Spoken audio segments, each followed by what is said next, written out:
Host के भीतर दौलत की बेइंतहा चाहत को देखते हुए शेनहाओ सिस्टम बाइंड हो रहा है। हर सेकंड खाते में आएगा 1 रुपया, यानी एक दिन का 86,400। तुमने 4 साल तक खून पसीना बहाकर जो 86,000 रुपए बचाए थे, सिस्टम उसे महज एक ही दिन में तैयार कर देगा। मगर अभी तुमने मजे लेना शुरू भी नहीं किया था कि सिस्टम ने तुम्हें तुम्हारा पहला टास्क थमा दिया। तभी अचानक माताजी का फोन आ जाता है। माताजी की आवाज में एक झिझक थी। उन्होंने पूछा कि अगले महीने दादी का 70वां जन्मदिन है, क्या घर आ सकोगे? तुमने फोन थामे हुए दबी आवाज में कहा, देखता हूँ। बात यह नहीं थी कि तुम जाना नहीं चाहते थे, बल्कि तुम जा ही नहीं सकते थे। क्या घर जाकर रिश्तेदारों को ये बताते कि तुम बड्ढे शहर में दोपहिया वाहन पर खाना पहुंचाने डिलीवरी का काम करते हो? इसी बीच फोन से पिताजी की भारी और गुस्से से भरी आवाज गूंजी कि तुम्हारे पंख निकल आए हैं, घर की परवाह नहीं है, आज से समझो हमारा कोई बेटा ही नहीं है। लेकिन अगले ही पल पिताजी की आवाज धीमी हो गई और उन्होंने आह भरते हुए कहा कि बाहर तुम्हारी जिंदगी भी आसान नहीं है। ये सुनते ही तुम्हारी आंखें पूरी तरह नम हो गईं। तुमने मोबाइल बैंकिंग ऐप खोला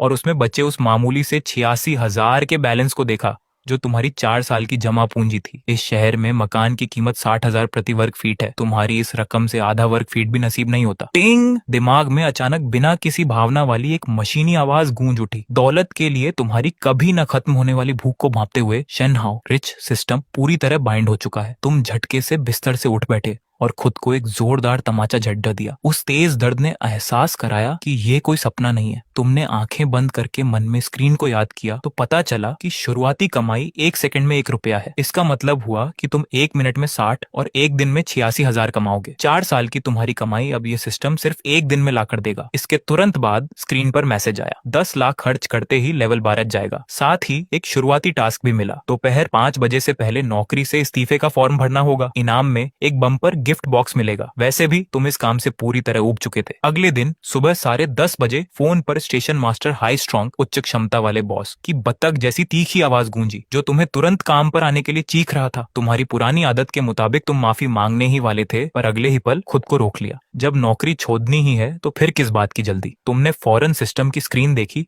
वहां 36,000 रुपए से ज्यादा का बैलेंस निकालने के लिए तैयार था। जैसे ही तुमने मन में पैसे ट्रांसफर करने को कहा, फोन पर बैंक का मैसेज आ गया। खाते में सीधे 36,000 आ गए और कुल रकम 1,20,000 हो गई। इस नंबर को देखकर तुम अपने कमरे में पागलों की तरह जोर जोर से हंसने लगे और फर्श को पीटने लगे। इसके बाद तुमने सबसे साफ वस्त्र पहने, पीली वाली डिलीवरी वाली शर्ट हाथ में ली और दरवाजा बंद कर सीधे स्टेशन की तरफ वाहन भरा दिया। सामने से आती हवाओं के बीच तुम मस्ती में गाना गाने लगे। 4 साल में पहली बार तुम्हें इस शहर की हवा इतनी हसीन लगी। देखते ही देखते तुम स्टेशन के गेट पर थे, जहां सिर्फ बॉस अकेला बैठा फटाफट ऑर्डर सेट कर रहा था और साथ ही बासी ब्रेड मुंह में ठूंस रहा था। जैसे ही तुमने अंदर कदम रखा, बॉस ने बिना सिर उठाए हमेशा की तरह डांटना चाहा, मगर बात पूरी होती उससे पहले ही तुमने उन्हें एक तरफ खिसका दिया, जिससे वह कुर्सी समेत घूम गए। बॉस के मुंह का निवाला बाहर आते आते बचा और वह तुम्हें देखकर सन्न रह गए। आज तुम न सिर्फ साफ सुथरे कपसों में थे, बल्कि बालों में पानी लगाकर आए थे। सबसे बड़ी बात, तुम्हारी वह पीली यूनिफॉर्म कहाँ थी? बॉस की नजर तुम्हारे हाथ वाले थैले पर टिकी, जहाँ वह पीला रंग साफ दिख रहा था। तुमने आराम से पैर पर पैर चढ़ाया और पूरे रौब से बोले, बॉस मैं नौकरी छोड़े रहा हूँ। बॉस पूरी तरह चकित रह गए। उन्होंने तुम्हारे माथे पर हाथ लगाया। बुखार तो नहीं है? क्या बहकी बहकी बातें कर रहे हो? तुमने उनका हाथ हटाया और दोबारा कहा कि ये कोई मजाक नहीं है। बॉस ने चुपचाप एक सिगरेट सुलगाई और एक तुम्हें भी दे दी। दोनों गेट पर बैठकर धुआं उठाने लगे। चारों तरफ सन्नाटा था। जब बॉस ने पूछा कि क्या कोई बढ़िया काम मिल गया है, तब तुमने सिर हिलाकर मना किया और कहा कि कोई दूसरी नौकरी नहीं है, बस दादी से मिलने घर जाना है। तुमने जमीन पर बनती परछाई को देखा और धीमे से कहा कि 4 साल हो गए, एक बार भी घर नहीं गया। बॉस ने सिगरेट बुझाई, उठे और दराज से इस्तीफे का कागज निकालकर तुम्हारी तरफ फेंक दिया। तुम्हें टेबल पर चींटियों जैसी लिखावट में लिखते देख उन्हें 4 साल पुराना वह पहला दिन याद आ गया। उन्होंने ठंडी सांस ली और कागज खींचते हुए कहा, अकाउंट सेक्शन में कह दिया है, सैलरी शाम तक आ जाएगी। तुम सीधे खड़े हुए और उन्हें सम्मान से झुककर प्रणाम किया। बॉस, इन बीते सालों के लिए बहुत बहुत धन्यवाद। बॉस इस व्यवहार से असहज हो गए।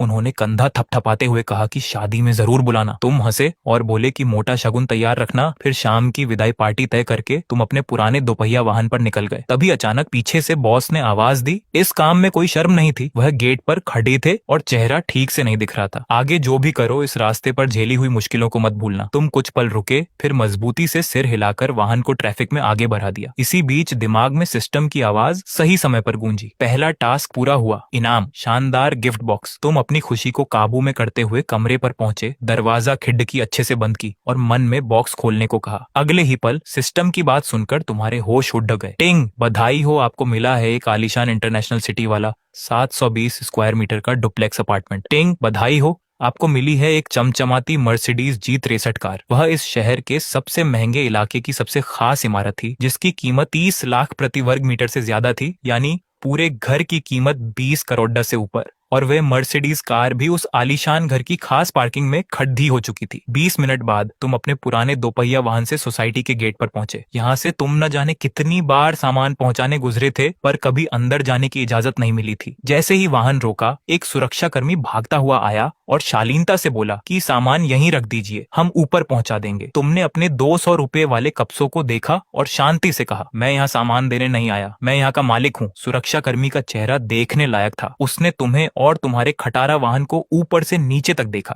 फिर भी तसल्ली के लिए फोन घुमाया। तभी फोन से उसकी बेहद ऊंची आवाज सुनाई दी, नंबर 7 वाली आलीशान बिल्डिंग। जब वह वापस आया तो उसका अंदाज बिल्कुल बदल चुका था। उसने 45 डिग्री झुककर सलाम ठोका। महोदय, आपका स्वागत है। तुम आगे बढ़ने ही वाले थे कि पीछे से हील्स की खटखट सुनाई दी। एक बेहद खूबसूरत और शानदार फिगर वाली कॉर्पोरेट कप्सों में सजी महिला भागती हुई आई और सांस लेते हुए बोली, नमस्ते सर, मैं आपकी खास मैनेजर क्लाउडमंथ। चंदन जैसी शीतल हूँ। तुम्हारे दिमाग में कुछ ड्रबदा विचार आने लगे, पर तुमने तुरंत उन ख्यालों को झटक दिया। उस महिला ने कागजी काम पूरा कराया। जब स्टाफ ने दोनों हाथों से घर के दस्तावेज सौंपे तो तुम्हारे हाथ कांप रहे थे। हद तो तब हो गई जब मैनेजर ने मुस्कुराते हुए बताया कि मैनेजमेंट की तरफ से 2 साल की मेंटेनेंस फीस मुफ्त है, जो कि हर साल सिर्फ 1,48,000 है। तुमने जिंदगी में सबसे कीमती चीज 3800 रुपए का ड्राइविंग लाइसेंस देखा था, और यहाँ सिर्फ 1 साल की फीस 1,48,000 थी। 2 साल की लगभग 3 लाख। इसका मतलब अगर तुम बिना खाए पिए खाना पहुंचाने का काम करते तब भी 5 साल लग जाते। तुम उसके साथ खास लिफ्ट में बैठे जो सीधे 39वीं मंजिल पर खुली। दरवाजा खुलते ही तुम दंग रह गए। जैसे ही मुख्य दरवाजा खुला, सामने आलीशान हॉल था और छत का झूमर ऐसा था जैसे तारों भरा आसमान नीचे आ गया हो। सबसे बेहतरीन चीज थी वह 270 डिग्री वाली कांच की विशाल खिड़की, जिससे पूरे शहर का नजारा साफ दिखता था और डूबते सूरज की किरणें पानी पर सोने की तरह चमक रही थी। 20 मिनट के उस सफर में तुम्हें सब सपना जैसा लगा। 5 कमरे, 3 बड़े हॉल और 6 बाथरूम। हर कोने ने तुम्हारी सोच बदल दी थी। जब तुम बालकनी पर आए और पुराने तंग कमरों वाले इलाके को माचिस की डिब्बी जैसा देखा, तब एहसास हुआ कि किस्मत बदलना किसे कहते हैं। मैनेजर कब तुम्हारे पीछे आकर खड़ी हो गई पता ही नहीं चला। उसने अपना कार्ड थमाया और धीमी सांसों के साथ कहा, सर, कोई भी जरूरत हो कभी भी याद कीजिएगा, खासकर कोई भी जरूरत। इन शब्दों में एक गहरा इशारा था। तुमने कार्ड लिया, पर दिल तेजी से धड़क रहा था। मकान देखने के बाद अब बारी थी उस लोहे के ऊंचे शेर की। तुमने टेबल खंगाली और मर्सिडीज की क्रिस्टल चाबी हाथ में आ गई। लगा कि भारी होगी, पर वह बेहद हल्की और क्लासी थी। तुम तुरंत बेसमेंट पार्किंग की तरफ भागे। जैसे ही लाइट जली, तुम वहीं जम गए। वह क्या गजब का रंग था। गहरा चमकीला नीला रंग रोशनी में पानी की तरह चमक रहा था। कार का लुक एकदम ढांसू था और पार्किंग में खड़ी हुई कार एक अलग ही रौब जमा रही थी। अरे बाप रे, तुम्हारे मुंह से अनायास ही निकला। कार के चारों तरफ चक्कर काटे, उस खास लोगों की ढेरों तस्वीरें ली, पर स्टेटस लगाने के लालच को काबू में रखा। कार के भीतर सफेद चमद्दे की सीट पर बैठते ही जो महंगी खुशबू आई, उसने 4 साल के सारे जख्म भर दिए। तुमने स्टार्ट बटन को जोर से दबाया। गुर्रर, कार के इंजन की गूंज से पूरी पार्किंग कांप उठी। तुम्हारे रोंगटे खड्डे हो गए। ये करोड़ों की कार थी। तुमने कसकर स्टीयरिंग थामा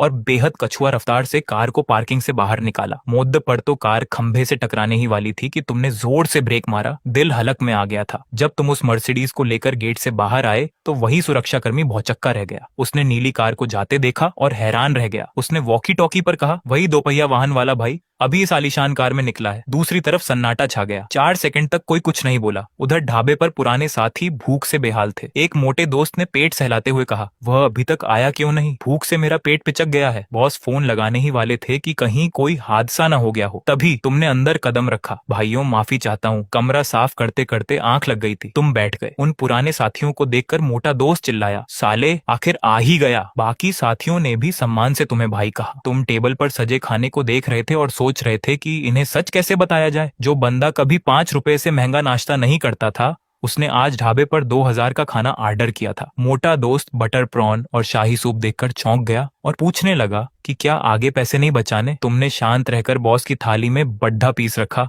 और कहा कि विदाई का खाना बढ़िया होना चाहिए। बॉस ने कश खींचा और पूछा कि क्या कल सुबह ही गांव निकल रहे हो? तुमने सिगरेट सुलगाते हुए धुआं छोड़ा और कहा कि अभी इस शहर में कुछ दिन रुकना है। इतने साल यहाँ गधे की तरह खटने के बाद भी कभी सुकून से शहर को नहीं देखा था। भले ही सिस्टम हर सेकंड पैसे दे रहा था, पर दादी का जन्मदिन तुम्हें याद था। बॉस ने उदास होकर कहा कि पता नहीं अब कब मिलना होगा। तुमने उनकी थकी हुई सूरत देखी और मन ही मन मुस्कुराए कि अगली बार जब ये मिलेंगे तो इनका क्या हाल होगा। तभी दोस्तों ने शहर के कुछ सस्ते ठिकानों पर मौज मस्ती की बात छेद दी और तुम्हें भी साथ चलने को कहा। तुमने हंसकर मना कर दिया क्योंकि अब वह सस्ती चीजें तुम्हारी हैसियत से मेल नहीं खाती थी। जाते जाते तुमने बिना हिचकिचाहट पूरा बिल चुकाया। तुमने बॉस से कहा कि कोई भी आफत हो तो भाई को याद करना। बॉस को लगा कि तुम रस्मी बात कह रहे हो। वह मुस्कुराए और अपने पुराने टू व्हीलर की तरफ बढ़ गए, मगर जैसे ही वह टू व्हीलर के पास पहुंचे उनके पैर थम गए। दो खटारा वैन के बीच में एक नीले रंग की गजब की कार खड़ी थी। उसकी महंगी चमक रात के अंधेरे में बाकी गाड़ियों को कबाड़ा साबित कर रही थी। बॉस की नजरें उस मर्सिडीज पर जम गईं और वह उसके चक्कर काटने लगे। तभी अचानक उनकी नजर सामने के शीशे पर पड़ थी, जहां एक बेहद जानी पहचानी पर्ची पास रखी थी। तुम अभी दोस्तों से अलग हुए ही थे कि बॉस के सामने एक ऐसा नजारा आया जिसने उनके होश उड़ा दिए। वह उस महंगी कार के साथ सेल्फी लेकर सोशल मीडिया पर टशन दिखाने वाले थे कि तभी उन्होंने तुम्हें कार की तरफ आते देखा। तुम कोई और नहीं बल्कि उनके सामने थे। तुमने जेब से चाबी दबाई, कार की लाइटें चमकी और इंजन की भारी आवाज ने बॉस के दिल पर चोट की। तुम कार लेकर उनके खटारा टू व्हीलर के पास से गुजरे बिना उनकी तरफ देखे। बॉस का दिमाग सुन्न हो गया, फोन हाथ से छूटने लगा। उन्होंने खुद को तमाचा मारा कि कहीं ये सपना तो नहीं। जब कार दूर निकल गई तब उन्होंने कांपते हाथों से सिगरेट सुलगाई। तुम्हारी वह बात की कोई आफत हो तो फोन करना उनके दिमाग में गूंजने लगी। वह कोई रस्म नहीं बल्कि एक अमीर बंदे का सहारा था। बॉस सब समझ गए। ये स्कूल खत्म करके मजदूरी करना, पैसे बचाना, सब अमीर बाप के बेटे का एक नाटक था। अब घर से बुलावा आया तो करोड़ों की संपत्ति संभालने लौट गया। वह मुस्कुराए और आंखों में आंसू आ गए। उन्होंने फोन निकाला, तुम्हारा पुराना नाम बदला और सम्मान से नया नाम लिखा, डायरेक्टर साहब। अगले दिन सुबह तुम अपने नए महल जैसे घर में भूख से परेशान थे। ऊपर से मैनेजर की वह बात दिमाग में घूम रही थी, मगर तुम कभी किसी लड़ डचकी के करीब नहीं रहे थे, इसलिए दूर ही रहे। खैर, तुम खाना खाने बाहर निकले। जैसे ही कप्सों वाली अलमारी खोली तुम्हें हंसी आ गई। उस विशाल अलमारी में सिर्फ 30-30 रुपए वाले सस्ते कप्से टंगे थे। इस आलीशान घर में यह नजारा एकदम अजीब था। तुमने एक पुराना स्वेटर पहना, सिस्टम से 90,000 निकाले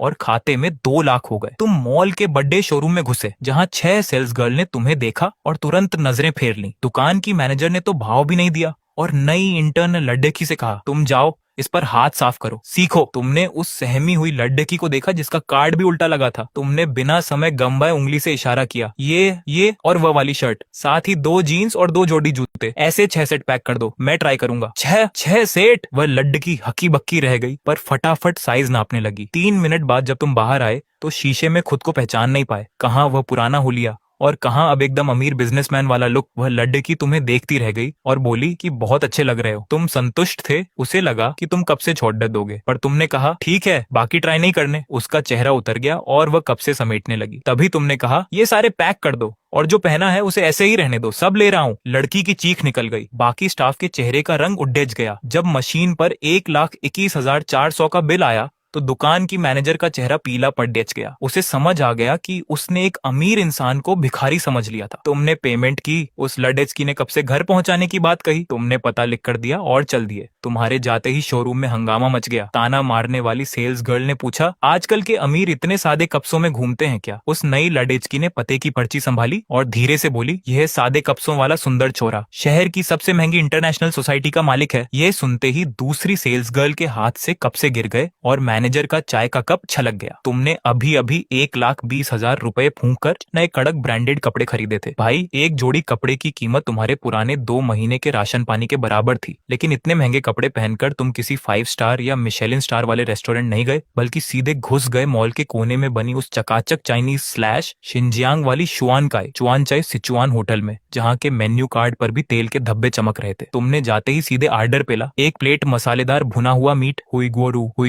और 1 प्लेट खट्टी मीठी चिकन स्लैश पार्क स्ट्रिप्स युशांग रोसी और हाँ, पहले 2 कटोरी चावल लाओ। अगले ही पल जब भुने हुए मीट की वो सौंधी खुशबू और तीखे सॉस का तड़का सीधे तुम्हारे दिमाग से टकराया तो मजा ही आ गया। तुमने एक पीस उठाकर मुंह में डाला, चर्बी मुंह में जाते ही मक्खन की तरह घुल गई और जूसी मीट का स्वाद जुबान पर ऐसा ब्लास्ट हुआ कि क्या कहें। ऊपर से वो बिना किसी फालतू सब्जियों वाली एकदम कड़क डिश ने तो मुंह में स्वाद के पटाखे ही फोड़ दिए। तुम 2 कटोरी चावल ऐसे चट कर गए जैसे कुछ था ही नहीं। पेट अब भी भरा नहीं था। तुमने फिर हाथ उठाया, छोटू 2 कटोरी चावल और। जब वेटर दोबारा चावल लेकर आया तो उसकी नजरें थोड़ी अजीब थीं, लेकिन जब वो 4 कटोरी चावल भी गायब हो गए और तुमने तीसरी बार हाथ उठाया तो बेचारे वेटर का चेहरा देखने लायक था। उसने सकपकाते हुए पूछा, सर और चाहिए क्या? तुमने टिश्यू से मुंह पोंछा और बोले, नहीं, बिल लाओ। बिल आया पूरे 258 रुपए। तुमने फोन निकाला पर तुम्हारा पुराना दिमाग अभी भी हिसाब लगा रहा था। भाई, ये तो मेरे पुराने टाइम के पूरे 1 हफ्ते के खाने का खर्चा है। खैर, जब तुम उस रेस्टोरेंट से बाहर निकले और मॉल की चमचमाती कांच वाली खिड़की के पास से गुजरे तो तुम्हारे कदम अचानक रुक गए। तुमने कांच में अपना रिफ्लेक्शन परछाई देखा। बदन पर वो हजारों की महंगी पोलो शर्ट तो एकदम गदर लग रही थी और उससे तुम्हारा लुक भी बदल गया था, लेकिन सिर के वो बिखरे हुए जंगली बाल, ऐसा लग रहा था जैसे किसी फरारी कार पर ट्रैक्टर का इंजन ठोक दिया हो। तुमने हाथ से 2-3 बार बाल सेट करने की कोशिश की पर वो जंगली बाल कहाँ मानने वाले थे। तुमने तुरंत फोन निकाला और सीधे उसी मॉल गुओमेई सेंटर की तीसरी मंजिल पर मौजूद 4.9 रेटिंग वाले एकदम वीआईपी हेयर सैलून को लॉक किया। जैसे ही तुमने सैलून के अंदर कदम रखा, मस्त लकड़ी वाली भीनी भीनी खुशबू वुडी फ्रेग्रेंस ने तुम्हारा स्वागत किया। ब्लैक यूनिफॉर्म पहने वेलकम करने वाली लड़की तुरंत आगे आई। हेलो सर, हेयर स्टाइलिंग करवानी है या हेयर वॉश और मसाज? तुमने एकदम रईसों वाले टोन में कहा, हेयर स्टाइलिंग। लड़की ने तुरंत अपने रेट कार्ड का ढिंढोरा पीटना शुरू किया। सर, हमारे पास 588 रुपए वाले सीनियर हैं, 888 रुपए वाले एडवांस हैं, 1288 रुपए वाले डायरेक्टर हैं और 1888 रुपए वाले हमारे चीफ टोनी सर हैं। फिर से वही टोनी। तुम्हें मन ही मन हंसी आ गई। तुमने सीधे पूछा, भाई फर्क क्या है इनमें? लड़की ने आवाज थोड़ी धीरे की और सीक्रेट बताने वाले अंदाज में बोली, सर, जो 1888 रुपए वाले चीफ है ना, वो पहले हांगकांग में बड़े बड़े स्टार्स के बाल काटते थे। लोग स्पेशल फ्लाइट पकड़कर उनसे बाल कटवाने आते हैं। तुमने बस 2 सेकंड सोचा। अब जब इतनी दूर आ ही गए हैं तो बेस्ट ही ट्राई करते हैं। तुमने कहा, चलो 1888 रुपए वाले चीफ को ही बुलाओ। इसके बाद तुम्हें हेयर वॉश एरिया में ले जाया गया। तुम उस आलीशान काली चेयर पर लेटे ही थे और तुम्हारा सिर अभी सिंक से टच ही हुआ था कि 2 एकदम सॉफ्ट हाथ तुम्हारे कंधों पर आ टिके। सर, थोड़ा रिलैक्स हो जाइए। पहले आपका थोड़ा शोल्डर मसाज, कंधे और गर्दन की मालिश कर देती हूँ। एक बेहद मीठी और रसीली आवाज आई। तुमने थोड़ा तिरछी नजरों से देखा तो सामने एक 23 से 24 साल की गोलू मोलू चेहरे वाली लड़की थी। एकदम साफ रंग और ब्लैक यूनिफॉर्म के ऊपर के 2 बटन खुले हुए थे। तुमने शरीफ बच्चे की तरह तुरंत अपनी नजरें हटा ली। उस लड़की की उंगलियों का प्रेशर एकदम परफेक्ट था। वो तुम्हारे कंधों से शुरू करके नीचे पीठ तक मसाज कर रही थी और साथ में बातें भी चिपका रही थी। सर, आप बहुत स्ट्रेस लेते हो क्या? आपके कंधे बहुत टाइट हैं। तुमने बिना सोचे समझे सच उगल दिया। अरे वो जोमेटो, स्विगी, ओईमैस पे बाइक चलाने की वजह से है। लड़की धीरे से मुस्कुराई पर उसे तुम्हारी बात पर रत्ती भर भी भरोसा नहीं हुआ। भाई, जो बंदा हजारों की पोलो शर्ट पहनकर आया हो वो भला डिलीवरी बॉय क्यों होगा? उसने आगे कोई सवाल नहीं किया पर उसकी उंगलियों का जादू और तेज हो गया। कंधों के बाद हाथ, फिर सिर। तुम्हें लगा था 10 मिनट में बाल धोकर फ्री कर देगी, पर भाई साहब, उस वीआईपी सर्विस ने तो ऐसा सुलाया कि तुम्हारी आंखें बंद होने लगी। तभी वो लड़की थोड़ा और आगे झुकी और मसाज का एंगल बदलते हुए उसके बदन का सॉफ्ट हिस्सा अनजाने में तुम्हारे हाथ से टच हो गया। तुम एकदम से सीधे हो गए। दूसरी बार जब ऐसा हुआ तो तुमने बिना कुछ कहे अपना हाथ थोड़ा पीछे खींच लिया, पर जब तीसरी बार फिर वैसा ही हुआ तो तुम गेम समझ गए। तुमने आंखें खोलकर आसपास देखा। बाकी चेयर्स पर बैठे अमीर लोग आंखें बंद करके इस सर्विस के मजे ले रहे थे। तब तुम्हें समझ आया कि ये जो 1888 रुपए का बिल है ना, ये सब तो यहाँ का बेसिक जुगाड़ है। पूरे 40 मिनट तक सिर की मालिश और धुलाई कराने के बाद तुम्हें मेन हेयर कटिंग चेयर पर बैठाया गया। शीशे में तुम्हारे गीले बाल माथे पर चिपके हुए थे। तुम बिल्कुल किसी भीगे हुए चूहे जैसे लग रहे थे। तभी पीछे से आवाज आई, हाय सर, मैं टोनी। तुमने शीशे में देखा, एक स्मार्ट सा बंदा चला आ रहा था। Black basket jacket, white shirt जिसकी आस्तीन कोहनी तक मुड़ी हुई थी और हाथ पर एक मस्त टैटू चमक रहा था। उसके खुद के बाल एकदम जेल लगाकर सेट थे। उसने हाथ में कंघी ली, तुम्हारे बालों को छुआ और पूछा, सर कैसा लुक चाहिए? तुमने फुल कॉन्फिडेंस में कहा, तुम अपने हिसाब से देखो, मेरे फेस कट पर जो जमे वैसा डिजाइन कर दो। Okay sir. टोनी ने कंघी घुमाई, तुम्हारे सिर पर कुछ नाप तौल किया, यहाँ तक कि तुम्हारी जॉ लाइन थोड़ी को भी उंगलियों से चेक किया। फिर वो 2 कदम पीछे हटा, सिर टेढ़ा करके तुम्हें देखा और बोला, सर आपका फेस कट बहुत ही जबरदस्त है। मैं आपके बालों में हल्का सा टेक्सचर वेव दूंगा और साइड्स को एकदम क्लीन ट्रिम कर दूंगा, जिससे लुक एकदम कड़क और शार्प आएगा। डन? तुमने कहा जैसा तुम्हें ठीक लगे। इसके बाद टोनी ने जो कैंची चलाई उसे देखकर तुम्हें समझ आ गया कि पैसा वसूल किसे कहते हैं। कैंची उसकी उंगलियों के बीच ऐसे नाच रही थी जैसे कोई जादू हो रहा हो, एकदम तेज, सटीक और खतरनाक। उसका हर एक कट बिल्कुल परफेक्ट था। बाल धीरे धीरे जमीन पर गिर रहे थे और शीशे में तुम्हारा चेहरा बदलने लगा था। पहले जब साइड के बाल साफ हुए तो तुम्हारे चेहरे का कट एकदम निखर कर सामने आया। फिर ऊपर के बालों को उसने ऐसा सेट किया कि एक नेचुरल लुक आ गया।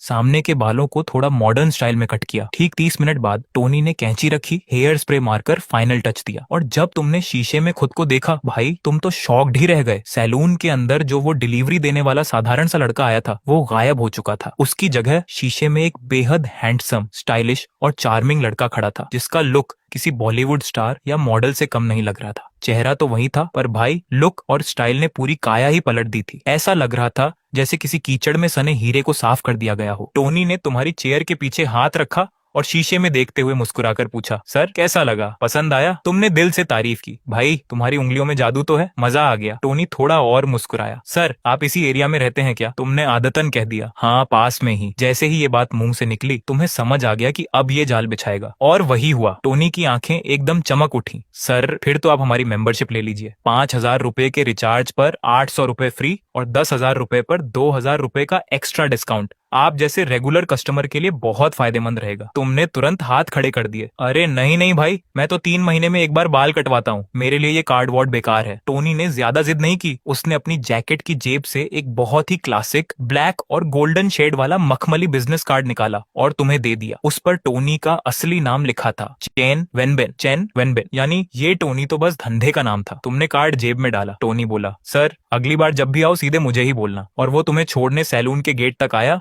और तमीज से झुककर तुम्हें बाएं बोला। मशीन पर कार्ड स्वाइप हुआ। पूरे 1,888 रुपए। तुम सैलून से बाहर निकले, पर अब तुम्हारा मॉल में घूमने का कोई मूड नहीं था। तुम सीधे लिफ्ट से अंडरग्राउंड पार्किंग B2 में गए, अपनी कार का दरवाजा खोला और अंदर बैठ गए। डैशबोर्ड से सिगरेट का डिब्बा निकाला, लाइटर जलाया और एक लंबा कश खींचा। निकोटिन सीधे तुम्हारे दिमाग में उतरी। तुम कार की लेदर सीट पर पीछे को सिर टिकाकर उस ग्रे छत को देखने लगे और दिमाग में हिसाब की मशीन चालू हो गई। नए कपड़े, 1,20,000 रुपए होटल का खाना, 258 रुपए बालों का स्टाइल, 1,888 रुपए टोटल खर्चा, 1,22,146 रुपए। भाई साहब ये इतनी बड़ी रकम थी कि अगर तुम अपने पुराने डिलीवरी वाले अवतार में होते तो बिना कुछ खाए पिए लगातार 414 दिन यानी करीब 1 साल और 1.5 महीने तक पागलों की तरह बाइक दौड़ाते, तब जाकर इतने पैसे कमा पाते। आपने सिगरेट की राख एशट्रे में गिराई और आपके चेहरे पर एक गजब की मुस्कान आ गई। सच में पैसा हाथ में हो तो क्या मस्त फीलिंग आती है। गाड़ी स्टार्ट हुई, आपने गियर डाला और कार को पार्किंग से बाहर निकाला। सोचा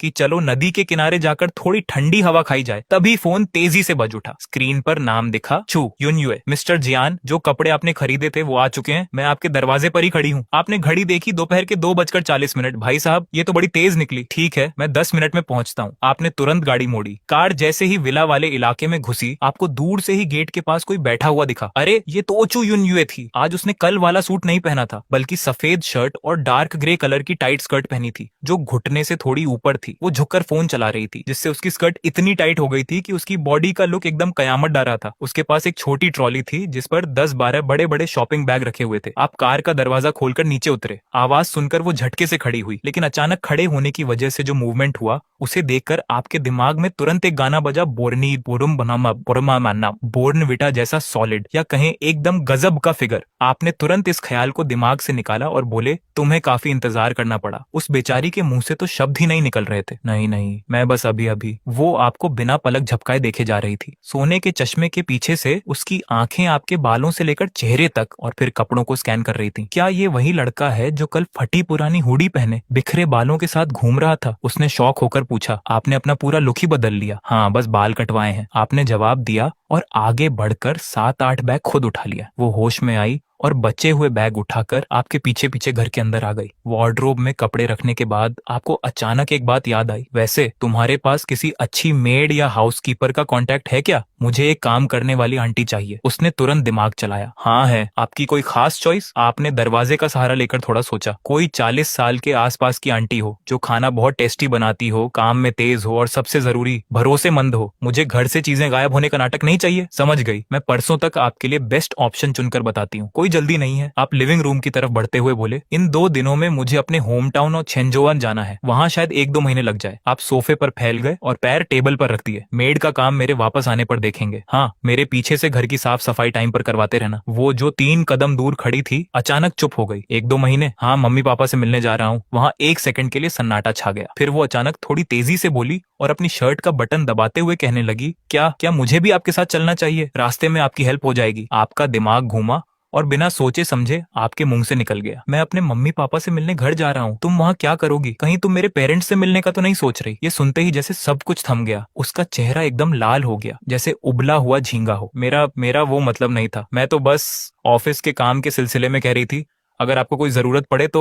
वो हड़बड़ाहट में ठीक से बोल भी नहीं पा रही थी। आपको एहसास हुआ कि आपने कुछ ज्यादा ही बड़ा मजाक कर दिया। आपने अपना सिर खुजलाया और नजरें चुराते हुए कहा, अरे मजाक कर रहा था, तुम अब अपना काम देखो, कुछ होगा तो फोन करूंगा। ठीक ठीक है मिस्टर जियान। उसने थोड़ा झुककर नमस्ते किया और मुड़ी, लेकिन 2 कदम चलते ही उसकी स्पीड बढ़ गई। संगमरमर के फर्श पर उसकी सैंडल की आवाज तेजी से गूंजी और वो वहां से बिल्कुल रफू चक्कर हो गई। G34 हाईवे पर कार बीजिंग शंघाई से लिंजियांग स्टेट की तरफ बढ़ रही थी। एक शानदार ब्लू कलर की मर्सिडीज बेंज जी वैगन 120 की स्पीड पर आराम से भाग रही थी। कार के म्यूजिक सिस्टम पर पुराना गाना बज रहा था। आपका बायां हाथ स्टीयरिंग व्हील पर था और दायां हाथ गाने की बीट पर थपकियां दे रहा था। गाना था नमन है इस मिट्टी को। आपने भी जोश में आकर एक तान खींची, भले ही वो बेसुर हो गई। सच तो ये है कि निकलने से पहले आप सोच रहे थे कि फ्लाइट से तो 2 घंटे में पहुंच जाते, कार से तो 1300 किलोमीटर से ज्यादा का सफर है, पूरे 16-17 घंटे लगेंगे और बैठ बैठ कर हालत खराब हो जाएगी। पर आपने फिर भी कार चुनी और उसकी असली वजह थी ये चमचमाती कार। इस कार को लेकर जब आप अपने कस्बे में घुसेंगे तो सोचकर ही रोंगटे खड़े हो रहे थे। पूरे इलाके के कुत्ते पीछे लग जाएंगे और रिश्तेदारों के मुंह तो खुले के खुले रह जाएंगे। पर फिर आपने सोचा कि भाई, जब सिस्टम हर सेकंड 1 रुपया दे रहा है, दिन का 86,400 और महीने का 25 लाख से ज्यादा आ रहा है, तो ये पैसा तो बढ़ता ही जाएगा। आज छुपाओगे तो कल कैसे छुपाओगे? घर की हालत तो बदलने ही वाली है।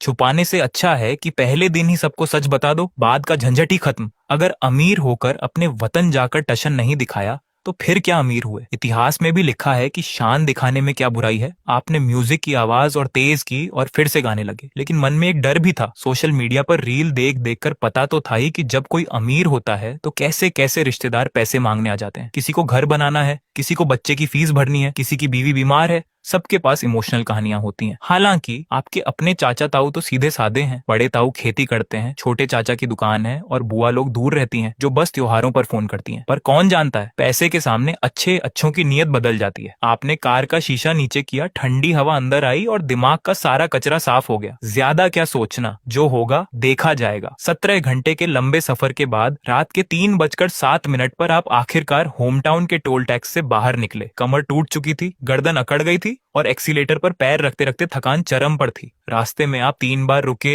1 बार फ्यूल भरवाया, 2 कप नूडल्स खाए, 4 बार वॉशरूम गए और काफी सिगरेट भी फूंकी। लेकिन जैसे ही सामने अपने शहर का बोर्ड देखा, सारी थकान गायब हो गई। जैसे ही कार मेन रोड पर मुड़ी, आपकी आंखें फटी की फटी रह गईं। क्या ये वही शहर है? रास्ते के दोनों तरफ ऊंची ऊंची इमारतें, एकदम चकाचक नई सड़कें, रंग बिरंगी लाइटें और हर कुछ दूरी पर रेड लाइट। आपको अच्छे से याद था कि जब आप 4 साल पहले यहाँ से गए थे तब सबसे ऊंची बिल्डिंग सिर्फ 6 मंजिल की थी और चारों तरफ कच्चे मकान और कीचड़ हुआ करता था। सिर्फ 4 साल में इतना बदलाव? आपने शीशा नीचे करके फिर देखा, नहीं, ये कोई सपना नहीं था। शहर सच में बदल चुका था। सामने एक बड़े होटल का चमकता हुआ बोर्ड दिखा। आपने तुरंत स्टीयरिंग घुमाया और कार को पार्किंग में लगा दिया। रात के 3 बजे घर जाकर पेरेंट्स की नींद खराब करने का कोई फायदा नहीं था। सोचा कि पहले यहीं सो जाते हैं। होटल का लॉबी एरिया एकदम सुनसान था। चलने पर भी आवाज गूंज रही थी। रिसेप्शन पर एक यंग लड़की बैठी थी जो नीचे मुंह की फोन चलाने में बिजी थी और मुस्कुरा रही थी। पक्का कोई रील्स या वीडियो देख रही होगी। आप काउंटर काउंटर के पास पहुंचे, थोड़ा झुके और बोले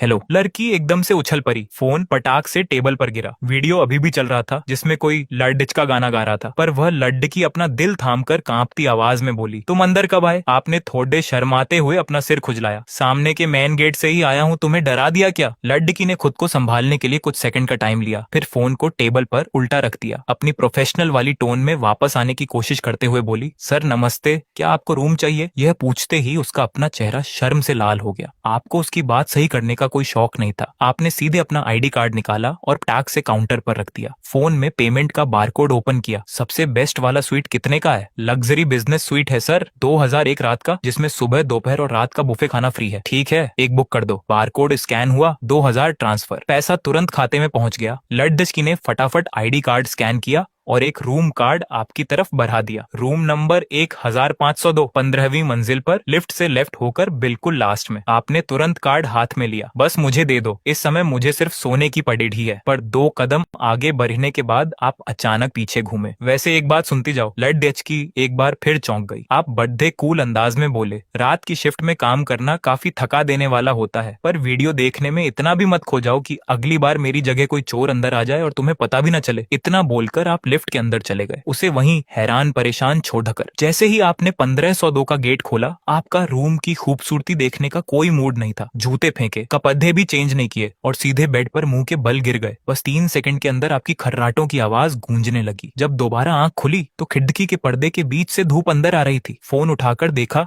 तो दोपहर के 1:03 हो रहे थे। आप पूरे 10 घंटे की तगड्डी नींद ले चुके थे। आपने उठकर मुंह हाथ धोया। कल जो नए कपड़े खरीदे थे वो पहने, पैरों में लोफर्स डाले, शीशे में खुद को देखा तो लुक काफी सही लग रहा था। बस आंखों के नीचे थोड़े डार्क सर्कल्स थे। पेट में चूहे कूद रहे थे, इसीलिए आप तुरंत नीचे भागे। पर जैसे ही लिफ्ट का गेट खुला और आप 2 कदम आगे बढ़े, पीछे से एक आवाज आई, जैन फान। आपके कदम वहीं रुक गए। आपने झटके से पीछे देखा। होटल की यूनिफॉर्म पहने एक हटा कटा लड्डे का आपकी तरफ तेजी से आ रहा था। उम्र यही कोई 25 साल के आसपास। कंधे आपसे भी चौड़े थे, गोल चेहरा और हंसने पर आंखें बिल्कुल छोटी हो जाती थी। आप भौहें सिकोड़ कर उसे देर तक देखते रहे। दिमाग में कुछ याद नहीं आया, बिल्कुल ब्लैंक। पर वे आपका नाम जानता था। उस लड़के ने आपकी उलझन को भांप लिया और अपने सीने पर हाथ रखकर बोला, याद आया? यूएजी श्याओ 11th 12th में तुम्हारे ठीक पीछे बैठता था। ये सुनते ही आपके दिमाग की बत्ती जली। यूएजी श्याओ। आपकी यादों में जो यूएजी श्याओ था वो तो बिल्कुल सूखी लकड़ी जैसा था। 800 मीटर की रेस में उसकी हालत खराब हो जाती थी और सब उसे हड्डी कहकर चिढ़ाते थे। पर सामने जो बंदा खद्दा था उसका वजन कम से कम 85 किलो होगा। गर्दन इतनी मोटी जैसे किसी की जांग हो। यूनिफॉर्म की स्लीव्स उसकी बॉडी में फंस रही थी। आपने उसकी तरफ उंगली उठाई। आपको यकीन नहीं हो रहा था, तुम वही हड्डी हो? अरे यार, उस पुराने नाम को अब मत लो, यूएजी श्याओ ने हंसते हुए और हाथ मलते हुए कहा। पहले घर की हालत खराब थी, खाने को ढंग से नहीं मिलता था तो पतला ही रहूंगा ना। बाद में एक बड़े रेस्टोरेंट में हेल्पर का काम सीख लिया। रोज किचन का बचा खुचा खाना दबाकर खाता था। 2 साल में पूरा 20 किलो वजन बढ़ा लिया। आपको पूरी कहानी समझ आ गई। आपने हाथ बढ़ाकर उसके सीने पर एक पंच मारा, पर उसका सीना तो पत्थर की दीवार जैसा मजबूत था। उलटा आपकी उंगलियां ही सुन्न हो गईं। आपकी नजर उसके सीने पर लगे नेम टैग पर गई, जिस पर साफ साफ लिखा था, लॉबी मैनेजर यूएजी श्याओ। वाह भाई, तुम तो सीधे मैनेजर बन गए। अरे कहाँ यार, बस नाम का मैनेजर हूँ, सब काम खुद ही संभालना पड़ता है। यूएजी श्याओ ने हाथ हिलाया, पर उसके चेहरे की खुशी और गर्व साफ दिख रहा था। कोई भी गड्ढा बदक हो तो सबसे पहले डांट खाने के लिए मुझे ही आगे खड्डा किया जाता है। आप हंस पड़े। उसने तुरंत अगला सवाल दागा, वैसे तुम वापस कब आए? इतने सालों से तुम्हारा कोई अता पता नहीं था। स्कूल के ग्रुप में सब तुम्हें टैग करते थक गए, पर तुमने कभी रिप्लाई नहीं किया। रात को 3 बजे आया था, तब से बस सो ही रहा था। आपकी बात खत्म होते ही आपके पेट से एक जोरदार आवाज आई। आवाज इतनी तेज थी कि दोनों को साफ सुनाई दे गई। यूएजी श्याओ ने तुरंत अपने सिर पर हाथ मारा। अरे यार, मैं भी क्या हूँ, तभी कहूँ तुम्हारा चेहरा इतना उतरा हुआ क्यों लग रहा है? चलो चलो सीधे बूफे काउंटर की तरफ चलो, कुछ खाते हैं। मुझे हर महीने स्टाफ की तरफ से 3 फ्री खाने के कूपन मिलते हैं। आज का खाना मेरी तरफ से। ये कहते ही उसने आपका हाथ पकड़ा और रेस्टोरेंट की तरफ खींचने लगा। आपने मना नहीं किया, इसीलिए नहीं कि आपके पास खाने के पैसे नहीं थे, बल्कि इसलिए क्योंकि उसके खींचने का तरीका बिल्कुल वैसा ही था जैसे स्कूल के दिनों में वो कैंटीन के आखिरी समोसे के लिए हाथ खींचता था। आपको अंदर से फील हुआ कि 4 साल बाद भी कुछ चीजें बिल्कुल नहीं बदली। बूफे एरिया में ज्यादा भीड़ नहीं थी। आपने प्लेट में 2 चिकन लेग पीस, थोड़ी ग्रेवी वाली डिश, हरी सब्जी और चावल ले लिए। खिड़की के पास वाली सीट देखकर आप बैठ गए। यूएजी श्याओ अपने हाथ में कॉफी का कप लिए आपके सामने बैठ गया। वह खुद कुछ नहीं खा रहा था, बस आपको मजे से खाते हुए देख रहा था। हाँ तो बताओ, वहाँ बर्थडे शहर में लाइफ कैसी चल रही है? आपके मुंह में चिकन का पीस था, इसीलिए आपने चबाते हुए शॉर्ट में निपटाया। बस भाई कट रही है जैसे तैसे। झूठ मत बोलो। यूएजी श्याओ ने आपको ऊपर से नीचे तक स्कैन किया। तुम्हारे ये ब्रांडेड कपड़े और जूते देखकर तो कहीं से नहीं लगता कि तुम्हारी लाइफ बस कट रही है। आपने चिकन की हड्डी को प्लेट के एक कोने में रखा और तुरंत टॉपिक चेंज कर दिया। अपनी सुनाओ भाई। हड्डी से सीधे लॉबी मैनेजर बनने के बीच की जो कहानी मिस हुई है, उसकी पूरी डिटेल दो मुझे। यूएजी श्याओ पूरे जोश में आ गया। स्कूल खत्म होने के बाद कॉलेज में एडमिशन तो हुआ नहीं, बिल्कुल तुम्हारी तरह। उसने हाथ मलते हुए आगे बताया। 2 महीने तक घर पर खाली बैठा रहा। मम्मी से रोज सुबह शाम गालियां सुनता था। फिर हार मानकर एक नामी होटल में काम सीखने चला गया। महीने के 600 रुपए मिलते थे और रहना खाना फ्री था। आपको वो जगह अच्छे से याद थी जिसके गेट पर 2 बड्ढे पत्थर के शेर बने हुए थे? हाँ हाँ, वही जगह। उसने बात जारी रखी। वहाँ 2 साल तक डटा रहा। हर छोटा बड्ढा काम किया। बर्तन धोते धोते हाथों की स्किन निकल जाती थी। सब्जी काटते समय उंगलियों पर हमेशा बैंडेज बंधी रहती थी। वह ये सब बहुत ही नॉर्मल तरीके से बोल रहा था, पर आपको समझ आ रहा था कि उसने कितनी मेहनत की है। फिर वहाँ के मैनेजर को मेरा काम पसंद आया। उसे लगा कि लड़े जज के में दम है। उसी बीच जब इस नए होटल की शुरुआत हुई तो वह अपनी पूरी टीम के साथ यहाँ शिफ्ट हो गया और मुझे भी अपने साथ ले आया। आपने हाँ में सिर हिलाया। इसका मतलब वो मैनेजर तुम्हारे लिए लाइफ चेंजर साबित हुआ। सिर्फ लाइफ चेंजर नहीं भाई, वो मेरे लिए सब कुछ है। यूएजी श्याओ ने कॉफी की एक चुस्की ली, पर उसकी अगली बात सुनकर आप थोड़े हैरान रह गए। लेकिन उसने मुझे ये पोजीशन इतनी आसानी से नहीं दी। यहाँ आने के बाद उसने मुझे सीधे ऑफिस में नहीं बिठाया, बल्कि होटल के मेन गेट पर दरबान बनाकर खड्डा कर दिया। वही काम जिसमें मेहमानों के लिए कार का गेट खोलो, उनका सामान उठाओ और झुककर कहो, होटल में आपका स्वागत है। तेज धूप में दिन भर खद्दे रहो और सर्दियों की ठंडी हवाओं का सामना करो। शाम तक पैर बिल्कुल जाम हो जाते थे। आपने अपने हाथ के चम्मच को नीचे रखा और उसे देखने लगे, पर उसके चेहरे पर अब कोई दुख नहीं था। मैं भी पहले सोच में पड़ी डियज गया था कि 2 साल तक उसके साथ काम करने के बाद भी उसने मुझे इस नई जगह पर सबसे नीचे वाले काम पर क्यों लगा दिया। पर बाद में समझ आया कि उसकी प्लानिंग कुछ और थी। बड़े होटलों को संभालना छोटे रेस्टोरेंट जैसा नहीं होता। जब तक आप जमीनी काम को करीब से नहीं देख लेते, तब तक आप ऊपर पहुंचकर भी अपनी पोजीशन संभाल नहीं सकते। 2 साल के अंदर दरबान से सीधे लॉबी मैनेजर। आपने अपना अंगूठा दिखाकर उसकी तारीफ की। भाई सच में कमाल कर दिया तुमने। तारीफ सुनकर यूएजी श्याओ थोड़ा शर्मा गया। उसने तुरंत बात को घुमाया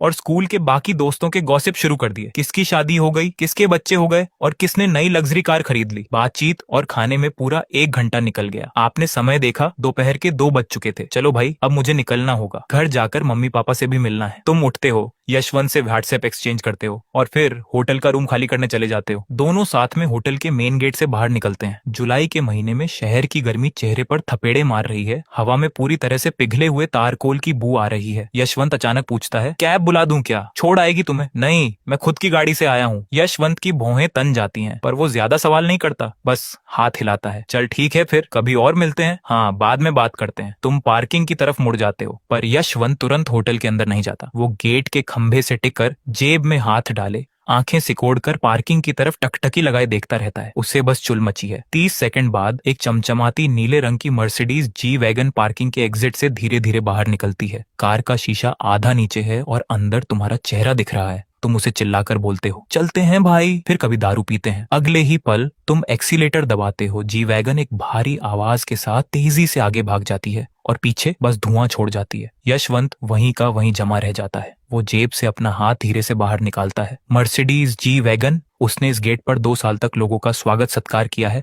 वो भला कौन सी गाड़ी नहीं पहचानता। ये गाड़ी ऑन रोड 3 करोड़ से ज्यादा की है। यशवंत उस गाड़ी को तब तक देखता रहता है जब तक वो रास्ते के आखिरी छोर पर गायब नहीं हो जाती। वो काफी देर तक हिलता भी नहीं है। पास खड़ा दरबान छोटू पास आता है। यश भाई, वो कौन था? यशवंत अपनी नजरें हटाता है और ठंडी हो चुकी कॉफी की एक चुस्की लेता है। मेरा स्कूल का क्लासमेट है। क्या? जी वैगन वाला? छोटू की आंखें फटी की फटी रह जाती हैं। करता क्या है वो? यशवंत कोई जवाब नहीं देता। उसके दिमाग में बस वही बात घूम रही है जो तुमने अभी टेबल पर बिल्कुल नॉर्मल होकर कही थी। बस ऐसे ही चल रहा है, दाल रोटी निकल जाती है। 3 करोड़ की गाड़ी में घूमकर बंदा कह रहा है कि दाल रोटी निकल जाती है। यशवंत उस ठंडी कॉफी को एक बार में गटक जाता है और पेपर कप को भींचकर कचरे के डिब्बे में फेंक देता है। उसका अचानक मन करता है कि वो अपने स्कूल के पुराने क्लास टीचर को फोन लगाए और बस एक बात पूछे, सर आपने जो कहा था कि इस बंदे का लाइफ में कुछ नहीं हो सकता, क्या आप आज भी अपनी उस बात पर टिके हैं? इसी बीच तुम मजे से गाना गा रहे हो और सीधे हाथ से स्टीयरिंग व्हील पर ताल दे रहे हो। यशवंत का वो गोल चेहरा जो अचानक से चौकोर हो गया था, उसे याद करके तुम जितना सोच रहे हो उतनी हंसी आ रही है। किस्मत का खेल भी गजब है। सच कहें तो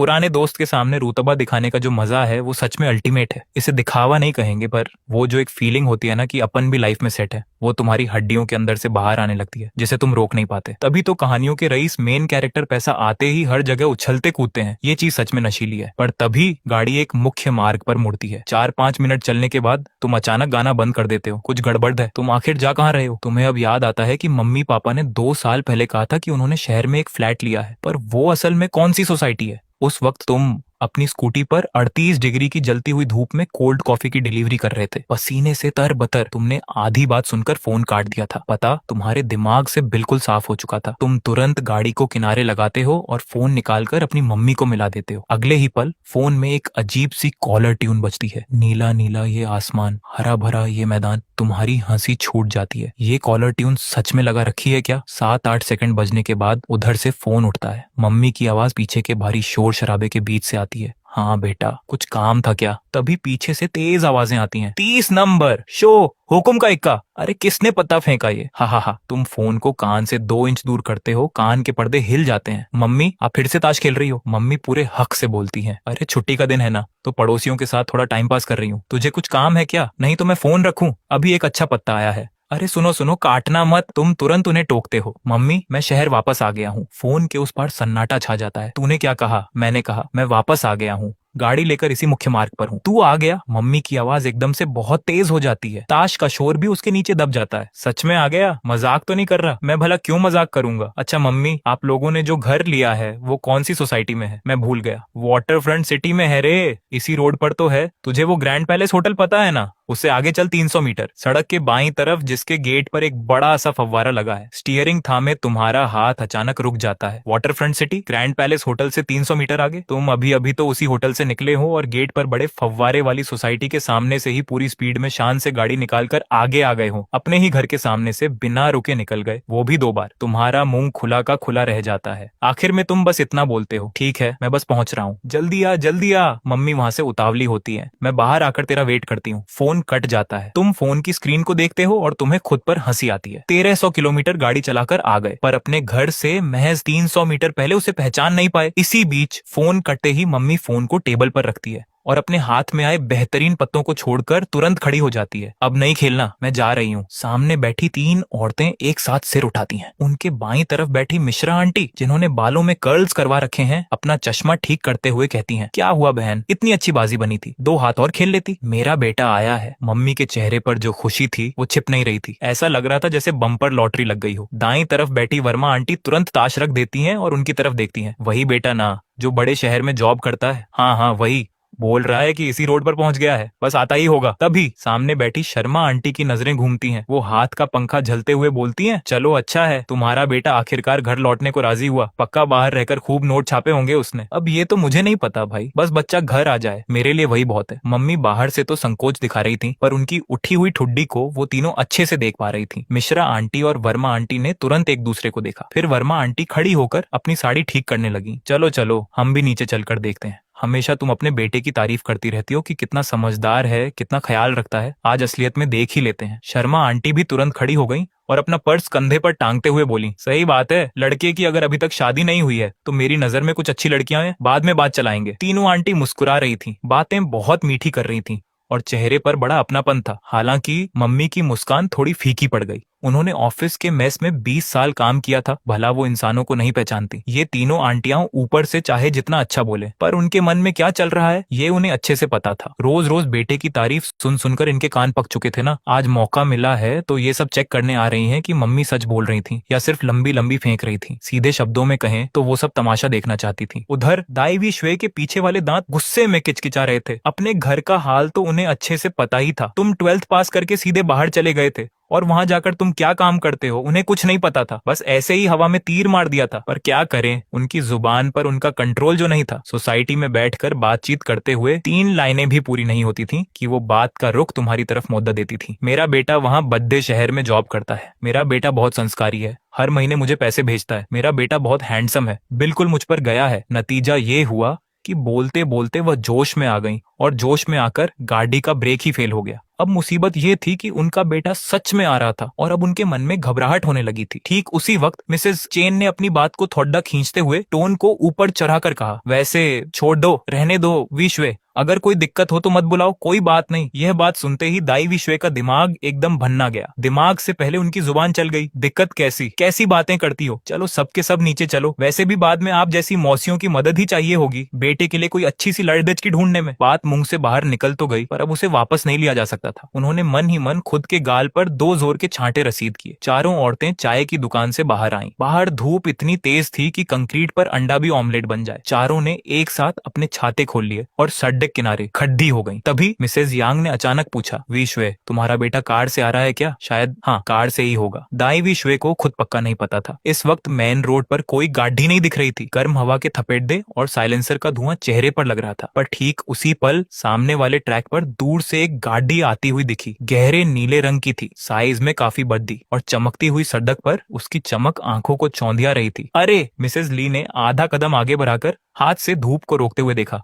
वो तो उसी बड़े शहर का नंबर प्लेट है ना, कहीं तुम्हारा बेटा ही तो नहीं। तभी मिसेस चेन ने अपना मुंह सिकोदा और तंज कसा। वो गाड़ी देखकर ही लग रहा है कि कितनी महंगी है। देखो तो सही, कैसा बॉक्स जैसा लुक है उसका। इनका बेटा भला ऐसी गाड़ी कैसे ला सकता है? यह बात ना तो बहुत धीरे थी ना बहुत तेज, पर दाई विश्वे के कानों तक साफ पहुंच गई। दाई विश्वे ने छाते की डंडी को कसकर पकड़ डालिया। उनका दिल जोर जोर से धड़क रहा था। बेटा आखिर कौन सी गाड़ी से आ रहा है? कहीं सच में 2 व्हीलर पर आ गया तो मेरी तो नाक ही कट जाएगी। तभी वो नीले रंग की गाड़ी और पास आ गई। ठीक उनके सामने आकर उसकी स्पीड कम हुई। उसने एक शानदार टर्न लिया और चारों के सामने आकर एकदम सलीके से रुक गई। कार का शीशा नीचे सरका। तुमने अपना एक हाथ खिड़की पर टिकाया, सिर को थोड़ा तिरछा करके दाई विश्वे को देखा और फिर पास खड़ी 3 अजनबी औरतों पर नजर डाली। मम्मी आप इतनी तेज धूप में बाहर क्यों खड़ी हो? गर्मी नहीं लग रही क्या? और ये सब कौन है? दाई विश्वे तो वहीं की वहीं बुद्ध बन गई। वह आंखें फाड़कर ड्राइवर की सीट पर बैठे चेहरे को देखने लगी। नैन नक्श वहीं थे, उनका बेटा ही था, पर बाल अच्छे से सेट थे, कपड़े भी बदल चुके थे। वह पुराने वाले धूल मिट्टी से सने लड्ढके से बिल्कुल अलग, एकदम हीरो लग रहा था। और सबसे बड़ी बात, ये कार भले ही उन्हें गाड़ियों की ज्यादा समझ नहीं थी, पर कार के फ्रंट पर लगा वो 3 कोनों वाला स्टार मर्सिडीज का लोगो उन्होंने टीवी पर देख रखा था। बेटा, जैसे ही ये शब्द मुंह से निकला,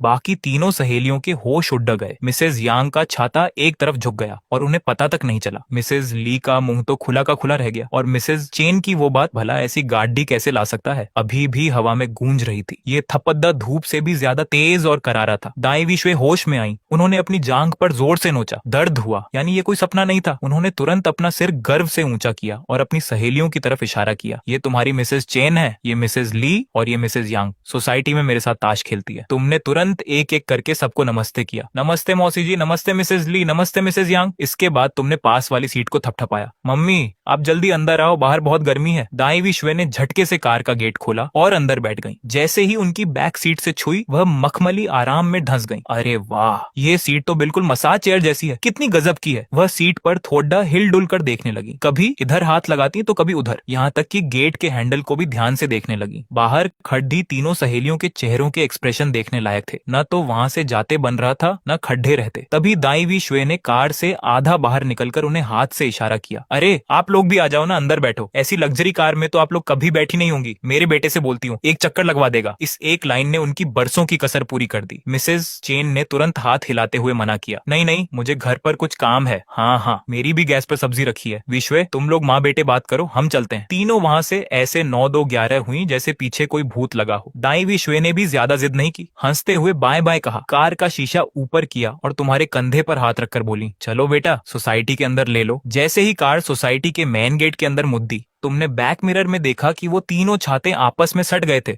और तीनों के सिर एक साथ जुड़ चुके थे। मिसेज चेन ने अपना मुंह बनाते हुए फुसफुसाकर कहा, क्या पता ये कार रेंट पर लाया हो, इतना किस बात का शो ऑफ करना। मिसेज यांग भी अपने हाथ वाले पंखे से हवा करती हुई बोली, सही कह रही हो, क्या पता इनका बेटा किसी बड्ढे आदमी का ड्राइवर बन गया हो, ड्राइवर भी तो ऐसी कार चलाते ही हैं। मिसेज ली ने भी तुरंत हामी भरी, बिल्कुल सही बात है, उसका एटीट्यूड तो देखो, जैसे खुद 7वें आसमान पर हो। तीनों के मुंह से सिर्फ जलन टपक रही थी, पर उनकी आंखें लगातार उसी कार को देख रही थी। जब तक वो नीली कार पार्किंग के अंदर नहीं चली गई, तब तक उनकी नजरें वहीं टिकी थीं। आखिर में मिसेज चेन ने अपना छाता संभाला और बोली, चलो चलो बहुत गर्मी है, और तीनों अपने अपने रास्ते निकल गए। इसी बीच बेसमेंट की पार्किंग में काफी ठंडक थी। मम्मी के बताए अनुसार तुमने कार को टेम्परेरी पार्किंग स्पेस में लगा दिया और इंजन बंद कर दिया। पर कार शांत होते ही दाई वी श्वे झटके से तुम्हारी तरफ घूमी और तुम्हें घूरने लगी। ये सब क्या चक्कर है? सच बताओ, रेंट की है ना या फिर किसी से मांग कर लाए हो? कौन है वो? तुम उस बड्ढे शहर में किसके टच में हो? मम्मी, आप जरा ये कार देखो, इसका इंटीरियर देखो। दाई वी श्वे ने कार के डैशबोर्ड को थपथपाते हुए कहा। तुम मुझसे यह मत कहना कि ये कार तुमने खुद खरीदी है। ये कितनी महंगी आती है पता है? तुम महीने का जो कुछ 1000 कमाते हो उससे ये कैसे आ सकती है? तुम बाहर कोई गलत काम तो नहीं करने लगे? सच सच बताओ।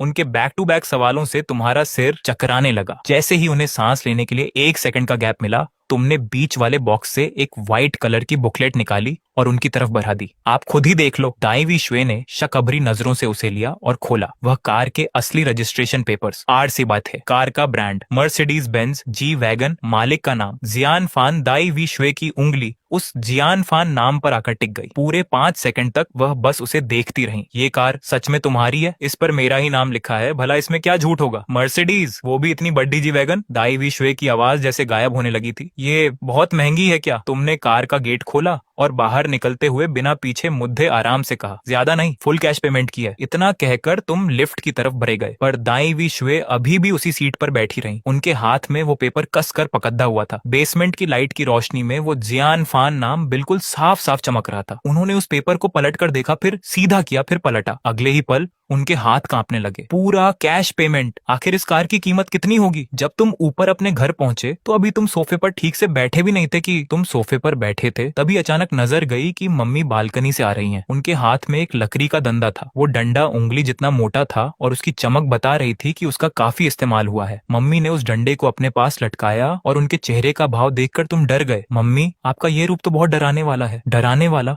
मम्मी ने फोन को मेज पर तेजी से पटका। फोन चालू था और सर्च बॉक्स में लिखा था, मर्सिडीज कार की कीमत कितनी है। नीचे लाल रंग के बड़े अक्षरों में नंबर लिखे थे। तुम खुद ही देख लो। तुमने नजर घुमाकर देखा, 32,60,000 से शुरुआत थी। मम्मी की आवाज कांप रही थी, डर से नहीं बल्कि गुस्से से। सिंपल भाई, तुम्हारा नाम, तुम्हारे पापा और मैंने पूरी जिंदगी खून पसीना बहाया, पर पूरी जिंदगी में इस रकम का छोटा हिस्सा भी नहीं कमा पाए। उन्होंने थोड़ा रुककर एक एक शब्द साफ कहा, तुम अभी 20-22 साल के लड़के हो, बाहर 4 पैसे कमाने क्या गए, इतने लाख कहाँ से आए? यह बोलते ही उन्होंने डंडे को जमीन पर जोर से मारा। उस आवाज से तुम्हारी पीठ बिल्कुल सीधी हो गई। मम्मी, मेरी बात सुनो। बात पूरी भी नहीं हुई थी कि मम्मी जोर से चिल्लाई, तुम मुझसे चालाकी मत करो। वो आधा कदम आगे बढ़ी और डंडे को आगे करते हुए बोली, क्या तुम बाहर कोई गलत या गैरकानूनी काम कर रहे हो? बिल्कुल नहीं। अगर आज सब सच नहीं बताया तो इस घर से बाहर नहीं जाने दूंगी। अगले ही पल मम्मी की आंखें भर आईं। वो जोर जोर से रोई नहीं, पर आंसू उनके गालों से बहने लगे। आंसू की बूंदें उनकी पुरानी और फीकी पड़ चुकी सुंदर शर्ट पर गिरने लगी। एक हाथ में डंडा था और दूसरे हाथ की उंगली से वो तुम्हारी तरफ इशारा कर रही थी, इसीलिए आंसू पहुंच भी नहीं पा रही थी। मैंने और तुम्हारे पापा ने तुम्हें पाल पोस कर बड़ा किया, तुम्हें कॉलेज नहीं भेज पाए, ये हमारी कमी थी, पर हमने तुम्हें अच्छा इंसान बनना सिखाया। इंसान को हमेशा सही रास्ते पर चलना चाहिए। अगर तुमने कुछ गलत किया, आगे की बात कहते कहते उनका गला भर आया। तुम सोफे पर बैठे मम्मी के आंसू देख रहे थे। तुम्हारा सिर चकरा गया, समझ नहीं आया कि हंसे या रोएं। घर आने से पहले तुमने इस मुसीबत से बचने के लिए बहुत बार सोचा था,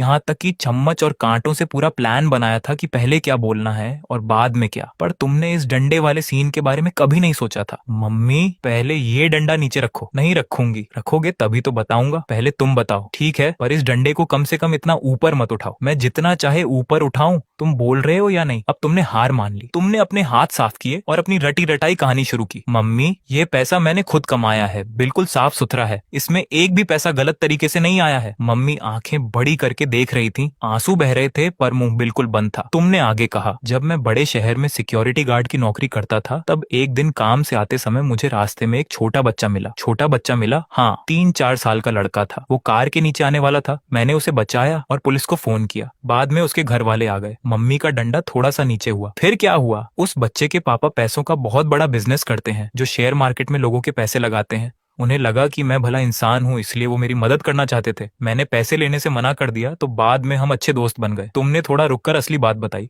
उन बड़े भैया ने मुझे शेयर मार्केट में पैसे लगाना सिखाया। वो जहाँ पैसे लगाते मैं भी वहीं लगा देता। पिछले साल मार्केट बहुत अच्छा था, इसलिए पैसे कई गुना बढ़ गए। यह बात सुनकर मम्मी तुम्हें पूरे 10 सेकंड तक देखती रही। उन 10 सेकंड में ऐसा लगा जैसे कोई मशीन तुम्हें ऊपर से नीचे तक चेक कर रही हो। तुम्हें लगा कि तुम पकड़े जाओगे, पर तभी डंडा नीचे आ गया और तुम्हें मार नहीं पड़ी। वो डंडा सोफे के पास रख दिया गया। दूसरों की मदद करना अच्छी बात है। मम्मी की आवाज अब धीमी हो गई थी। उन्होंने अपने आंसू पोंछे और कहा, पर इसके बदले किसी से कुछ मांगना नहीं चाहिए। एहसान जताकर कुछ लेना सबसे खराब बात है। तुम हैरान रह गए। तुम अपने सामने बैठी उस 50 साल से ज्यादा की महिला को देख रहे थे, जिनके हाथ काम करके सख्त हो चुके थे, जो बहुत सस्ती शर्ट पहनी थी, पर उनकी बातें बड़े बड़े ज्ञानियों से ज्यादा कीमती थीं। तुमने उन बड़े भैया के साथ रहकर बहुत कमा लिया, अब इसे यहीं रोक दो। ज्यादा लालच मत करो। मम्मी, मेरी बात सुनो। मम्मी ने अपनी नाक सिकोड़ी। तुमने तुरंत बात संभालते हुए कहा, घर आने से पहले मैंने सारा पैसा निकाल लिया है, अब वहाँ कुछ नहीं बचा। मम्मी के चेहरे का गुस्सा अब थोड़ा कम हुआ। तभी उन्होंने अचानक एक ऐसा सवाल किया जिससे तुम्हारे होश उड़ गए। तो फिर अभी तुम्हारे पास कुल कितने पैसे बचे हैं? ये सुनते ही तुम बिल्कुल शांत हो गए। तुम्हें एक बहुत बड़ी बात याद आई। तुम्हारी मम्मी उस इलाके की हैं जहाँ की महिलाएं पैसे संभालने में बहुत पक्की होती हैं। 30 सालों से उनका ये अंदाज नहीं बदला। तुमने थूक निगला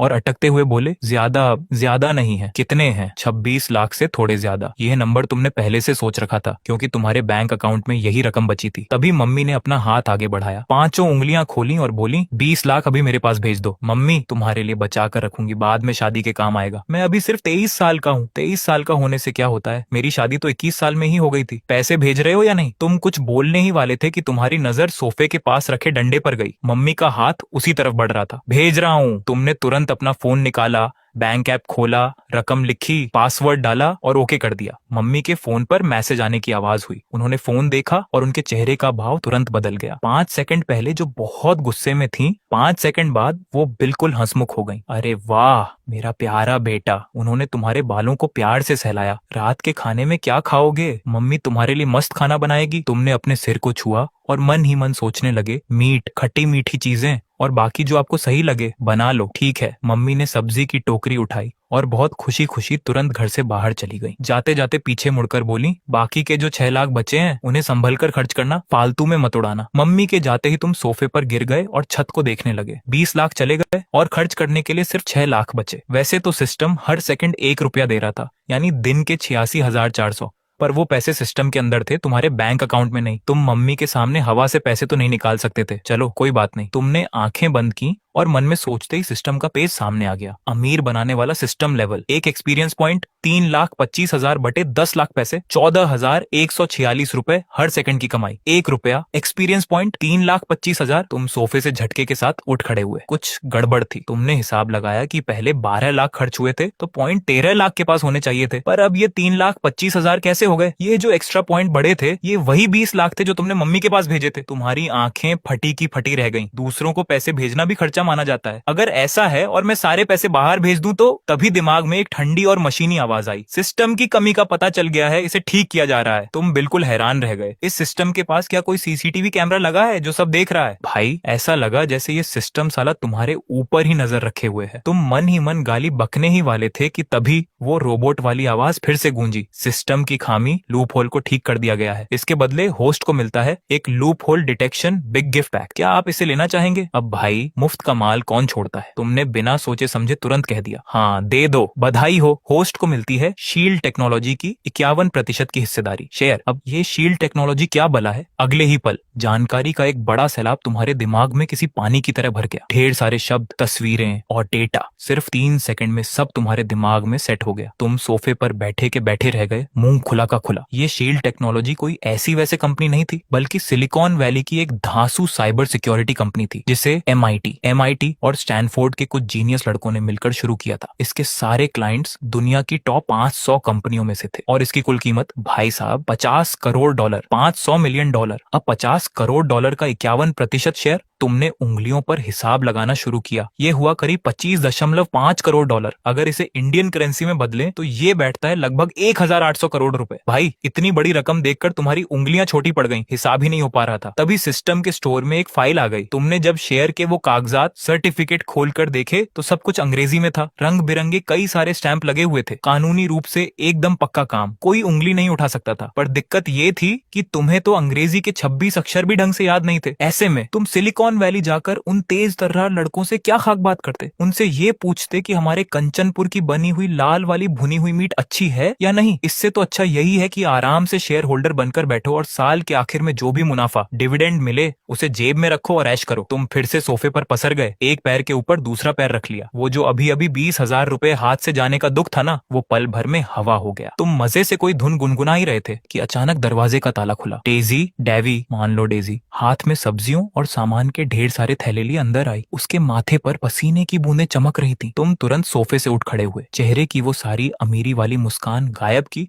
और वापस सोफे पर ऐसे लेट गए जैसे गहरी नींद में हो। अगर सोना ही है तो अपने कमरे में जाकर सोना, सोफे पर ऐसे पसरे हुए हो, अच्छे भले नहीं लग रहे, डेजी ने टोकते हुए कहा। तुमने आंखें खोली, मेरा कमरा, तुम्हें तब जाकर होश आया कि जब से तुम इस नए घर में आए हो तुमने तो पूरा घर घूमकर देखा ही नहीं कि ये कैसा दिखता है। डेजी तब तक किचन में जा चुकी थी। उसने वहीं से अपनी गर्दन बाहर निकाली और गैलरी के आखिरी छोर की तरफ इशारा करते हुए कहा, वो जो बंद दरवाजा दिख रहा है वही। साफ सफाई मैंने एकदम चकाचक कर दी है। अलमारी के अंदर कंबल और तकिया रखा हुआ है। तुम सुस्ती से पैर घसीटते हुए उस तरफ बढ़े। दरवाजे का हैंडल वो सबसे सस्ता वाला प्लास्टिक का था जिस पर सिल्वर पेंट होता है। दबाने पर थोड़ा अटक रहा था। कमरा ज्यादा बड़ा नहीं था, देखने में करीब 10 बाई 10 का रहा होगा। 1-2 मीटर का लकड़ी का तख्त बेड दीवार से सटाकर रखा था। उस पर हल्के नीले रंग की चादर एकदम सलीके से बिछी हुई थी। तकिए के कवर से अभी भी वॉशिंग पाउडर की हल्की खुशबू आ रही थी। सामने ही एक 3 दरवाजों वाली अलमारी खड़ी थी जिसका बीच का दरवाजा थोड़ा झुका हुआ था और ठीक से बंद नहीं हो रहा था। उसके खुले हिस्से से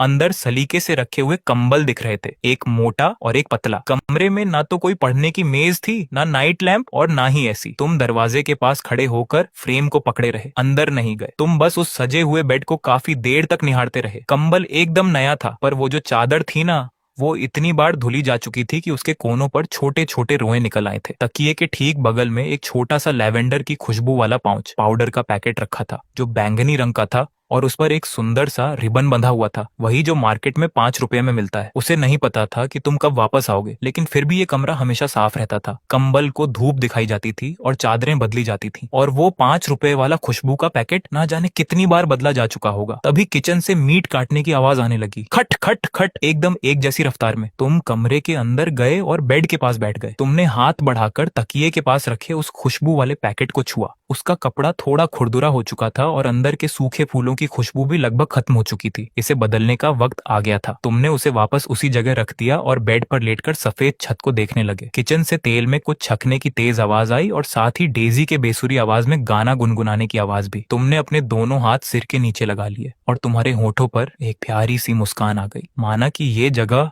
उस बड़े से आलीशान बंगले जैसी नहीं थी, पर भाई यहाँ के कोने कोने में अपनेपन का एहसास था। तुम किचन के दरवाजे के पास जाकर खड़े हो गए। अभी 20,000 रुपए का गम पूरी तरह भूला भी नहीं था कि उस बनते हुए मीट की खुशबू ने तुम्हारी भूख चमका दी। चिमनी की आवाज गूंज रही थी और मीट गरम तेल में अच्छे से भुन रहा था। जैसे ही उसमें मसाले का गाढ़ा सूप डाला गया, एक तेज आवाज के साथ सफेद धुआं पूरे किचन में फैल गया। तुमने लंबी सांस खींचकर खुशबू को अंदर भरा और थूक निकला, मम्मी पापा कब तक आएंगे? वैसे तो इस टाइम तक वो आ जाते हैं। डेजी ने बिना सिर उठाए कढ़ाई में थोड़ा सा सोया सॉस डाला और हाथ चलाते हुए बोली, तुम्हें भूख लगी है क्या? थोड़ा सब्र करो। अब सब्र नहीं होता ना मम्मी, दोपहर को बस 2 लेग पीस खाए थे। तुम्हारी बात अभी पूरी भी नहीं हुई थी कि अचानक बाहर के दरवाजे का लॉक खुलने की आवाज आई। क्लिक, तभी एक भारी और थकी हुई आवाज अंदर आई। वाह क्या खुशबू है, आज मीट बना है। आज ऐसा क्या खास दिन है जो मेरे लिए ये सब बन रहा है। तुमने तुरंत किचन से आधा बाहर निकलकर दरवाजे की तरफ देखा। एक मजबूत कद काठी के अधेड़ उम्र के अंकल, तुम्हारे पापा, झुककर अपने जूते उतार रहे थे। तुमने आवाज दी, पापा।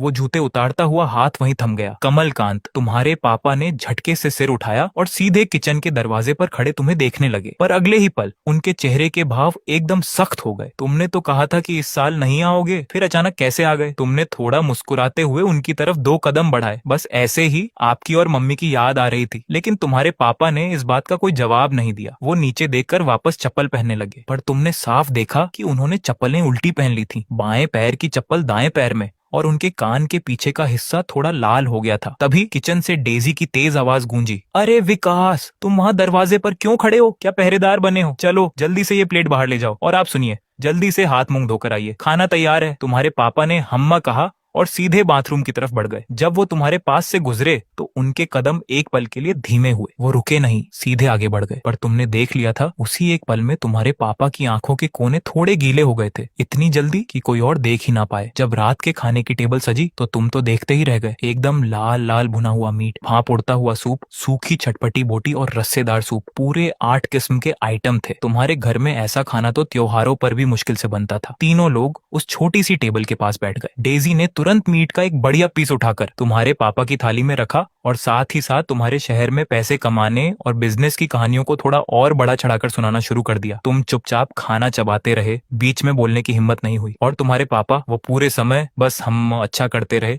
और चुपचाप खाना खाने में लगे रहे। पर तुमने एक बात नोट की, तुम्हारे पापा ने आज 3 बार चावल मांगे। वैसे वो 2 प्लेट से ज्यादा कभी नहीं खाते थे। जब वो तीसरी बार चावल ले रहे थे तो डेजी ने भी उनकी तरफ अचरज से देखा, पर तुम्हारे पापा ने ऐसे जताया जैसे उन्हें कुछ पता ही नहीं, और उन्होंने ऊपर से एक बड़ा चम्मच भरकर मसालेदार तरी चावल पर डाल ली। तुम अपना सिर झुकाकर खाना खाते रहे और अपनी हंसी को रोकने की पूरी कोशिश करते रहे। खाना खाने के बाद बर्तन समेटकर किचन में रख दिए गए। नल से पानी बहने की आवाज आ रही थी। तुम और तुम्हारे पापा सोफे के 2 अलग अलग कोनों पर बैठ गए। हॉल का पंखा चर चर की आवाज करते हुए घूम रहा था, पर दोनों में से कोई कुछ नहीं बोल रहा था। तभी अचानक तुम्हारे पापा ने कहा, चलो जरा बाहर घूम कर आते हैं। तुमने हैरान होकर उनकी तरफ देखा। वो हाथ में हवा करने वाला पंखा, हैंड फैन लेकर दरवाजे की तरफ बढ़ चुके थे। तुम एकदम चकित रह गए, क्योंकि तुम्हारी यादों में तुम्हारे पापा कभी भी ऐसे इंसान नहीं थे जो खुद से ऐसी बात कहें।